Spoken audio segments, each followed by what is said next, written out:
लद्दाख में सेना जमा करने के बाद अब चीन की नजर है ताइवान पर। चीन ने ताइवान को दी है सीधी धमकी, हमारे साथ मिल जाओ वरना कर देंगे हमला। रिपब्लिक ऑफ चाइना, दोनों ही देशों के नाम से चाइना जुड़ा हुआ है। आखिर कैसे जुड़ गया ताइवान के नाम में रिपब्लिक और चाइना? ताइवान दरअसल 1950 से ही आधिकारिक तौर पर एक स्वतंत्र देश रहा है, लेकिन चीन इसे अपना एक विद्रोही राज्य मानता है।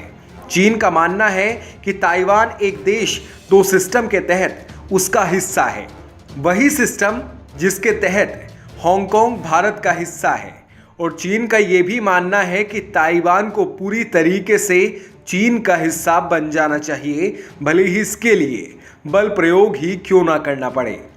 चीन और ताइवान के बीच के तनाव को समझने से पहले ताइवान की हिस्ट्री को समझना बेहद जरूरी है। साल 1642 से 1661 तक ताइवान नीदरलैंड की कॉलोनी था। उसके बाद चीन का चिंग राजवंश साल 1683 से 1895 तक ताइवान पर शासन करता रहा, लेकिन 1895 में चीन और जापान के बीच हुए युद्ध में चीन की हार हुई और ताइवान जापान के कब्जे में चला गया। 1945 में जब द्वितीय विश्व युद्ध खत्म हुआ और उसमें जापान की हार हुई, तब अमेरिका और ब्रिटेन ने तय किया कि ताइवान को उसके सहयोगी और चीन के बड़े राजनेता military commander Chiang Kai Shek को सौंप दिया जाएगा। उस वक्त चीन के बड़े हिस्से पर कमांडर चैंग का शासन था। साल था 1949। चीन में गृह युद्ध छिड़ गया। माओ त्से तुंग के नेतृत्व में कम्युनिस्टों की सेना ने चैंग कोई शेक को हरा दिया और चीन को अपने नियंत्रण में ले लिया। तब चैंग और उनके सहयोगी चीन से भागकर ताइवान चले आए। उस वक्त ताइवान की आबादी 15 लाख थी। चैंग ने ताइवान पे 15 सालों तक राज किया। इसकी मुख्य वजह तो ये थी कि कम्युनिस्ट चीन के सत्ता में तो आ गए थे, लेकिन उनकी नौसैनिक ताकत ना के बराबर थी, इसलिए वो समुंदर पार कर ताइवान पर हमला कर सकने की स्थिति में नहीं थे। ताइवान को अमेरिका का संरक्षण भी मिलता रहा।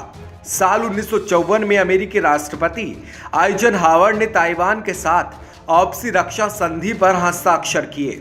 चैंग काई शेक की राष्ट्रवादी पार्टी का मानना था कि वही चीन के असली शासक हैं, इसलिए उन्होंने ताइवान का नाम रिपब्लिक ऑफ चाइना कर दिया। जबकि कम्युनिस्ट मानते हैं कि चीन उनका है तो ताइवान भी उनका है। कम्युनिस्ट और कमिटोंग दोनों अपने अपने इलाके को असली चीन बताते रहे। इधर दुनिया की राजनीति तेजी से बदलने लगी। गुजरते समय के साथ अमेरिका और चीन के रिश्ते बेहतर होने लगे। तिब्बत पर उसने कब्जा कर लिया था और भारत को भी वो एक लड़ाई में हराकर उसकी जमीन हथिया चुका था। धीरे धीरे करके पूरी दुनिया में चीन का दबदबा बढ़ने लगा। साल था 1971। उस वक्त चीन की आबादी थी लगभग 60 करोड़। वो एक नए बाजार के तौर पर दुनिया के सामने उभर रहा था, जबकि उस वक्त ताइवान की आबादी सिर्फ 1 करोड़ थी। उस वक्त अमेरिका के राष्ट्रपति थे रिचर्ड निक्सन। उन्होंने चीन के बाजार को पहचाना और चीन को एक नई पहचान दिलाई। 1971 में चीन को संयुक्त राष्ट्र संघ की मेंबरशिप मिल गई और चीन के दबाव में ताइवान की सदस्यता खारिज कर दी गई। चीन ने ताइवान को अपना एक प्रांत घोषित कर दिया। 1979 में तत्कालीन अमेरिकी राष्ट्रपति जिमी कार्टर ने चीन से रिश्ते मजबूत करने की पहल करते हुए ताइवान के साथ अपने सभी राजनयिक संबंध तोड़ लिए। चीन के दबाव में आकर दुनिया के कई देशों ने ताइवान को चीन का हिस्सा मानते हुए उसके साथ कूटनीतिक संबंधों को तोड़ लिया और ताइवान अपनी आज़ादी को खोता चला गया। चीन वन ताकत के बल पर वो कहीं नहीं ठहरता। इस वक्त ताइवान में आज़ाद ताइवान की वकालत करने वाली पार्टी की सरकार है, लेकिन चीन को ये मंजूर नहीं कि कोई ताइवान को आज़ाद करने की बात कहे और ताइवान चीन के साथ मिलने को तैयार नहीं है। ऐसे में ताइवान को अपने साथ मिलाने के लिए चीन के पास एकमात्र विकल्प जो बचा है वो है सैन्य प्रयोग। चीन कई बार ताइवान को इसकी धमकी भी देता रहा है, लेकिन क्या इतना आसान है चीन के लिए ताइवान पर हमला करना? इसकी बात हम अगले वीडियो में करेंगे।